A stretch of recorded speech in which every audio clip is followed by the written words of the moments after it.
Concept है महाभारत में। मैं आपको वो छोटी सी कहानी बताता हूँ तो आप उसका आनंद ले पाएंगे कि भारतीय परंपरा में कितनी शानदार बात कही गई है। महाभारत आप जानते हैं क्या होता है ना।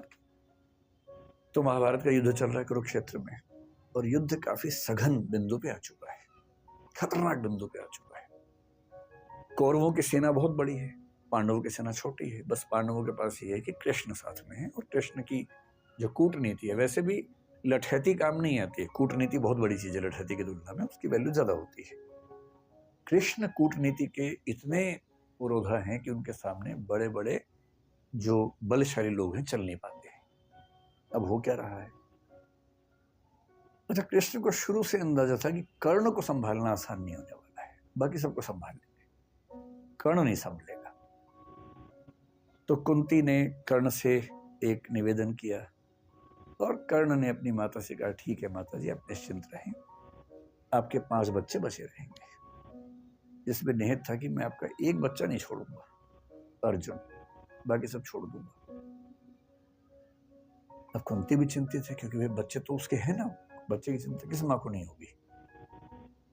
अब हो क्या रहा है युद्ध में? द्रोणाचार्य की मृत्यु हो चुकी है। अश्वत्थामा वाली कहानी आपने सुनी ही है। भीष्म भी युद्ध लड़ने की स्थिति में नहीं है, अब वो शैया पे लेटे हुए हैं, युद्ध नहीं लड़ रहे हैं। बहुत बड़े बड़े सैनिक कौरवों की तरफ के खत्म हो चुके हैं, हार चुके हैं। कर्ण कंट्रोल नहीं हो रहा, और पांडव उधेड़बुन में है। युद्ध के बाद शाम की मीटिंग चल रही है। युधिष्ठिर एक ऐसा व्यक्ति है जो बहुत ही विनम्र है, संयमित है। आप युधिष्ठिर के मुंह से गलत बात आमतौर पर नहीं सुनेंगे, क्योंकि संयम बहुत ज्यादा है। लेकिन उस दिन उस कमजोर क्षण में युधिष्ठिर भी संयम खो बैठे अपना, और अर्जुन को बोल रहे हैं कि तुम तो कहते थे कि तुम दुनिया के सबसे अच्छे धनुर्धर हो भाई, अजीब हाल है, तुम कर्ण को मार ही नहीं पा रहे। काहे कि तुम्हारी धनुर्विद्या, काहे का तुम्हारा गांडीव धनुष। ये सुनते अर्जुन को आग लग गई एकदम। और अर्जुन ने एक कसम ले रखी थी, प्रण लिया हुआ था कि यदि कोई मेरे गांडीव धनुष का अपमान करेगा तो मैं उसका जीवन ले लूंगा। ये प्रण लिया हुआ था, प्रतिज्ञा थी। अब मामला फंस गया कि अपमान कर दिया बड़े भाई ने। बड़ा भाई और पिता परंपरा में एक ही माना गया है, तो पिता स्वरूप बड़े भाई ने अपमान कर दिया। अब अर्जुन परेशान है कि यार मुझे प्रतिज्ञा पूरी करने के लिए अपने भाई का वध करना पड़ेगा।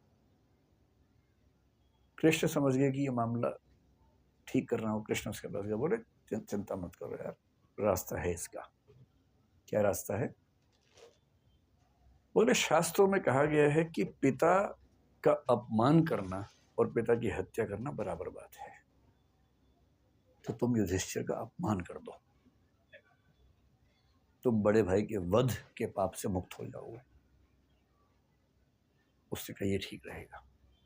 तो उसने उसी सभा में वापस जाके बोला, आपने जो जुआ खेला उसकी वजह सब कुछ हो रहा है। आपने ही सारी गड़बड़ की थी। उस दिन आपने पत्नी को दांव पर लगा दिया, राज्य को दांव पर लगा दिया, आपकी वजह से वनवास हम सबको मिला, हम सबका जीना मुश्किल हुआ, ये आप जिम्मेदार हैं इसके। युधिष्ठिर अवाक देख रहे हैं कि ये क्या बोल रहा भाई, कैसे बोल रहा। फिर कृष्ण ने संकेत किया, हो गया बस पर्याप्त है। अब वापस आए। युधिष्ठिर तो चुप हो गए। उदार तो आदमी चुप हो जाता है, ऐसे क्या बोलेगा उसके बाद। अब अर्जुन को गिल्ट फीलिंग बड़ी खतरनाक है। कृष्ण के पास बैठ के बोल रहा है कि मैं ये झेल नहीं सकता। पिता की निंदा और पिता की हत्या बराबर है। मैंने पिता की निंदा की, यानी कि मैंने पिता की हत्या की है, और पिता की हत्या के बाद मैं जीवित रहूं ये संभव नहीं है। मैं तो खुद को खत्म करूंगा। सबने समझा है, पर वो अड़ गया ना, और फिर चिता तैयार कर ली गई उसके लिए। अब कृष्ण को लगा, बताओ यार, एक सोल्यूशन निकाला है तो मामला दूसरा फंस गया। फिर कृष्ण ने मामला संभाला। कृष्ण तो मामला संभाल लेते हैं। कृष्ण बोले, देखो शास्त्रों में एक बात और कही गई है।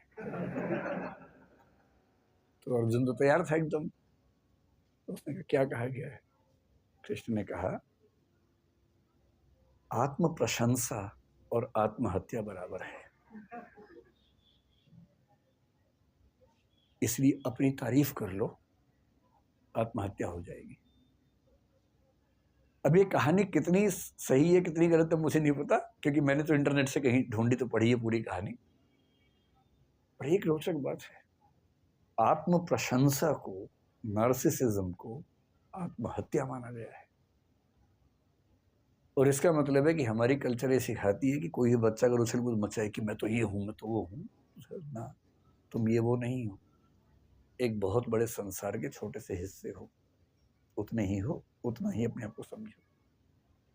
और इसीलिए आपको इंडियन फिलॉसफी, इंडियन लिटरेचर की परंपरा में ऐसे एक से बढ़कर एक लोग दिखेंगे, बहुत योग्य थे पर बड़ा बोल नहीं बोलते थे। बड़े बड़ाई ना करें, बड़ा ना बोलें बोल, रहीमन हीरा कब कहे लाख टका मेरो मोल। जो बड़ा होता है बड़ाई नहीं करता है अपनी। रहीम कह रहे हीरा कब कहता है कि मेरा मोल लाख टका है, नहीं कहता, कहना भी नहीं चाहिए, क्यों कहना चाहिए। तो रहीम की ये लाइन नार्सिसिज्म के खिलाफ ही तो है।